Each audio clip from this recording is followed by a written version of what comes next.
Chairman Thomas, Vice Chair Matthews, Ranking Member Isaacson, and members of the House Judiciary Committee, thank you for this opportunity to provide interested party testimony on amended House Bill 5. My name is Gary Daniels. I am here representing the ACLU of Ohio. The ACLU of Ohio has two main points with regard to HB 5, its effect on Ohio's overcrowded prison system, and the changes to record sealing. Regarding that first point, prison population, to date in these hearings, there's been very little discussion or thought regarding HB 5's fiscal and practical impacts on Ohio's prisons. During the worst of the COVID-19 pandemic, our prison numbers shrunk, albeit still leaving Ohio's prison system above capacity. However, since that time, Ohio's prison numbers have been steadily climbing despite various changes in recent years to record sealing, record expungement, judicial release, intervention in lieu of conviction, and other positive methods meant to stem the tide of people arriving to our prisons. This all begs the question, how will HB 5 further impact these numbers as this legislation increases gun penalties in multiple areas, including the imposition and expansion of mandatory minimum sentences? While there is an official fiscal note via the Legislative Service Commission regarding HB 5's impact on our prisons, we respectfully submit that analysis is insufficient. That's not a knock on LSC. They do great work. I think they're just dealing with the information that they have that is readily and publicly available. But we think there's more layers that need peeled back here. First, it examines the prison system as a whole instead of HB 5's impact on individual prisons. Second, the data it uses to compute average time served for offenses relative to HB 5 is from 2016. Third, as the fiscal note acknowledges, this data does not account for multiple offenses, such as when weapons under disability is not the most serious offense that led to a conviction and sentence. Finally, the fiscal note does not distinguish between people going to prison because of an HB 5 offense versus those who re-enter prison because of a community control or post-release control violation. Regarding the first point about the whole prison system versus individual prisons, thankfully LSC concentrates on the marginal costs. That is, variable, shifting costs attributable to individuals such as food, healthcare and medicine, bedding and more per person. But what the fiscal analysis does not reveal is how much potential does HB 5 have to overload specific prisons, where those with HB 5 offenses are most likely to do their time.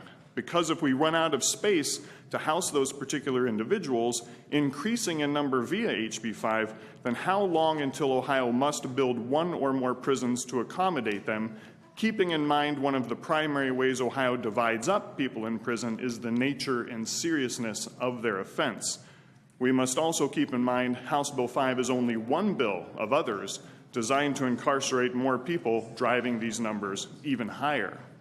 In other words, for the sake of conversation here, if Ohio has 15 total prisons where people with these offenses are typically assigned, then what happens when 1, 2, or 10 of those prisons reach capacity? Where do we put these new people? This is a real concern as HB 5 increases penalties for numerous offenses, including the expansion of mandatory minimums for a prison system already above capacity that continues to add more and more people. In short, the ACLU of Ohio urges a more complete examination of HB 5's costs and the possibility, perhaps likelihood, its passage will result in the necessity of building, staffing, and maintaining additional prisons, how soon and at what cost. Very briefly about record sealing and expungement. With regard to House Bill 5's provisions on record sealing and expungement, we also urge further and fuller examination to make sure Ohio gets the best possible outcome in this regard.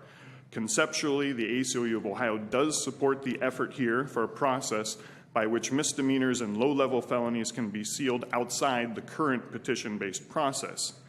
As this committee continues to debate and deliberate this part of HB 5, please be aware Ohio's record sealing laws are only effective if petitioners have adequate access to that relief. Indeed, 1 in 6 Ohioans have a conviction record. Of Ohio's over 240 courts, only 112 provide a downloadable application for sealing a criminal conviction. Less than 1/4 of courts provide information about the record sealing process, including where to file an application, what documents to include, or whether a hearing will be required. Petitioners all must file in counties and courts where they have convictions. The good news is there is a coalition of advocates and practitioners across the political spectrum who have been meeting and discussing how to improve Ohio's record sealing process, including whether HB 5 can be the best possible bill for record sealing and expungement, and to ensure any changes via this bill can be effectively implemented and benefit as many as possible. In conclusion, the ACLU of Ohio believes there are aspects of amended House Bill 5 worthy of additional and thorough consideration, so you and all Ohioans know the complete ramifications of its passage. We urge this committee to proceed prudently, and the ACLU of Ohio stands ready to assist. Thank you, Mr. Chairman. Questions for the witness. Representative Williams with a question. Thank you, Chairman. So I'll separate it into two parts. So your first testimony was about that this is going to increase the number of individuals that are in jail, may result in new prisons being built.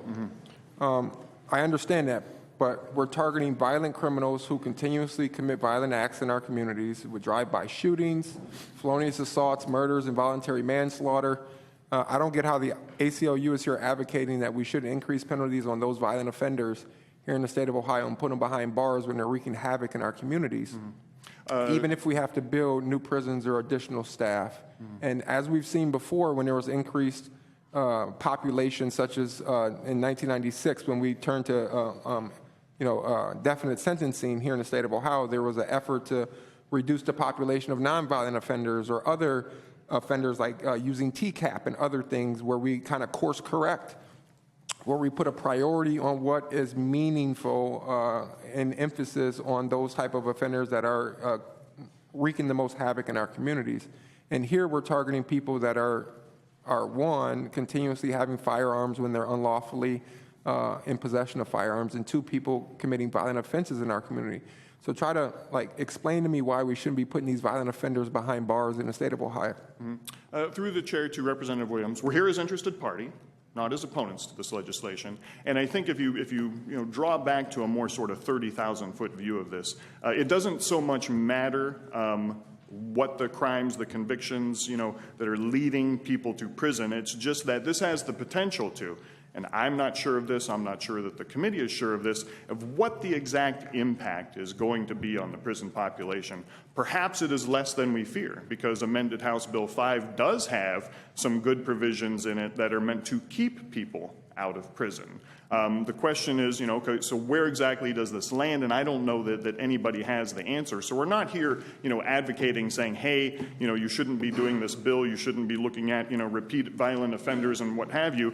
We're just saying, look, for decades, the prison system has been overcrowded. It continues to be overcrowded. Those numbers continue to climb back up. And what will be the exact results of the passage of HB 5 as it currently is on those numbers, keeping in mind we also have additional bills in the pipeline and that have been recently passed also driving those numbers. So, we're looking at a more sort of thorough and holistic view is what we're advocating for. Can we figure out to some sort of accurate degree what the exact impact will be?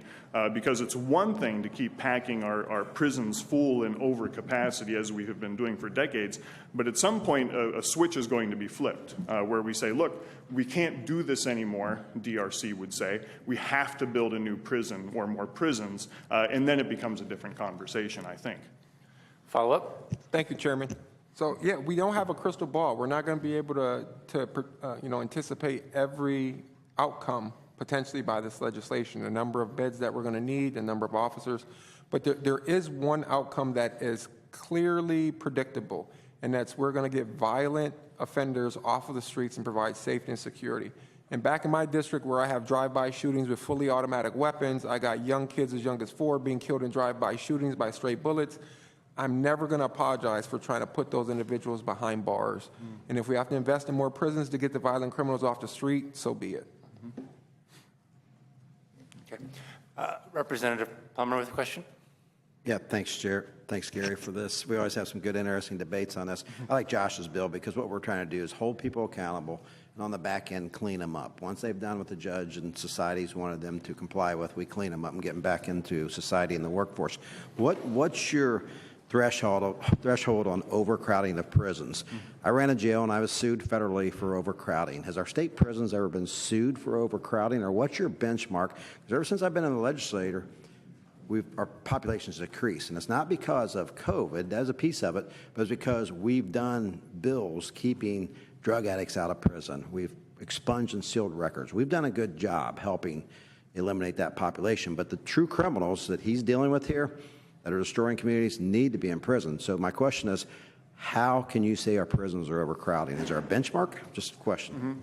Through the chair to Representative Plummer, well, it shifts slightly, and I don't ever quite understand why over the years, but the listed capacity of our prisons here in Ohio is generally around 38,500 is numbers that I've seen cited over the years with regard to that. We now have 40-some thousand prison. I can't remember off the top of my head what it's cited as today, 43,000, 44,000, something like that. I started doing this work in 1995. Our prisons were overcrowded then, according to what DRC in the state says is the official capacity of our prisons.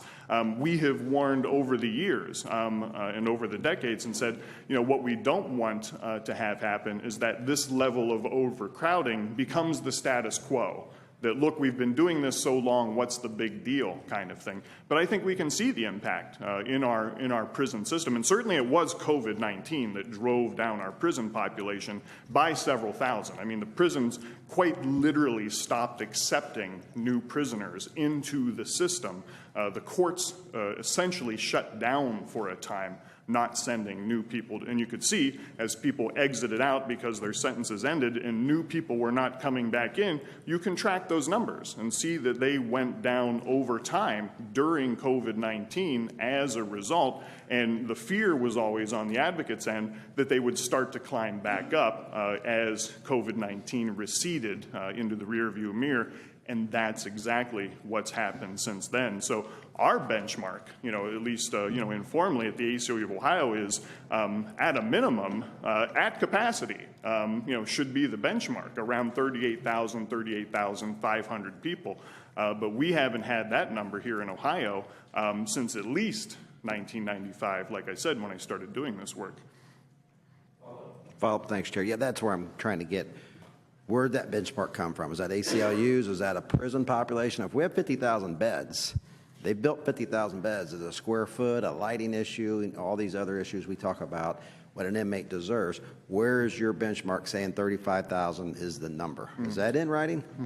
Through the chair to Representative Plummer, that comes over the years from DRC itself. This is our prison capacity, 38,500, somewhere in that neighborhood. That's not a number that comes from us. And again, we can see the problems that arise from this. Sometimes it's violence in prisons. Sometimes it's, what impact does staff shortages have?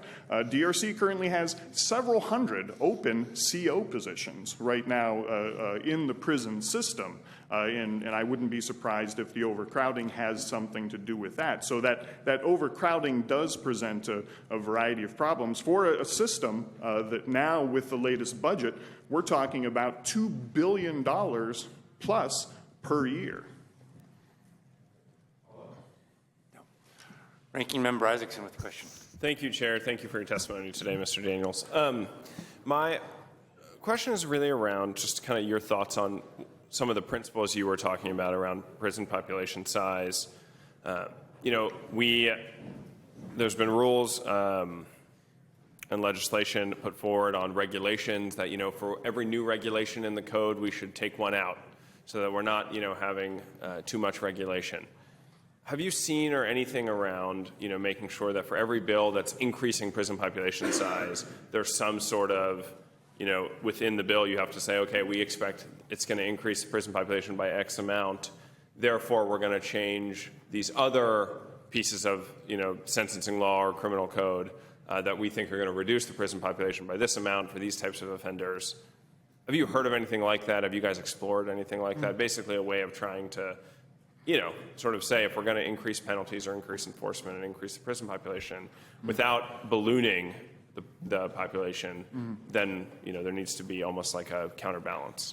Through the chair to Ranking Member Isaacson, several General Assemblies ago, I can't remember which one or what the bill number was, but there was a proposal to say for any bill that potentially increases the prison population, just like we have an official analysis, just like we have an official fiscal impact. As part of that fiscal impact, or even separately, there should be numbers available to the committee and the general public about the impact on prison population, which, you know, as I sort of get into with testimony in this discussion here, is not so easy to determine because, in part, you're asking people to predict the future.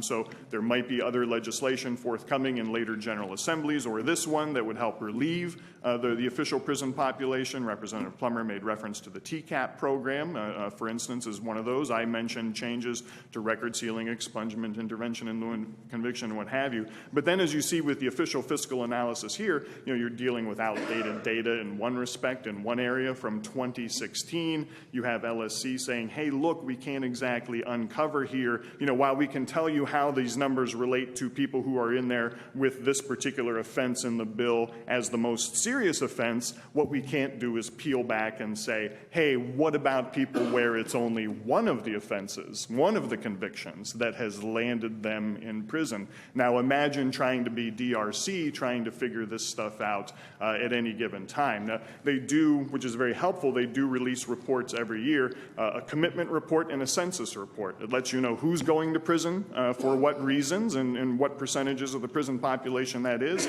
And for census, it's who's actually in prison for what reasons and for how long and what have you. But that's a one-day snapshot of the prison system. It's not like that this is something that they are continually doing day after day, week after week, because at least with some offenses, our prison system is kind of a revolving door.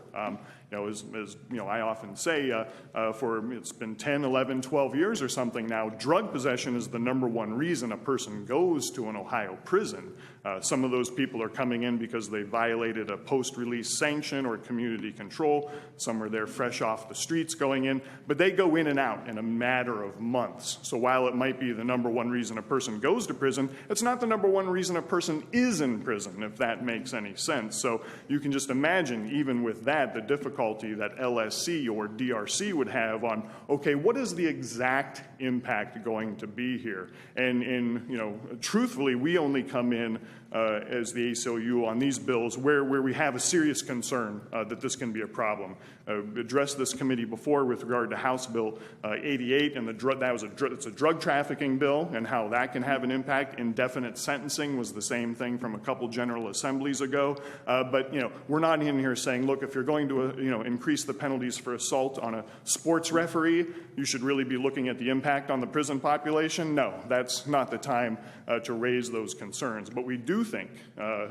this is the time, again, acknowledging that there are things in the bill meant to reduce prison population in some respects. So, you know, I kind of throw up my arms and say, hey, look, I don't know what the exact answer is here, but I can say there are these, you know, various concerns. Follow? Any other questions for the witness? Seeing none, we thank you for your time and your testimony.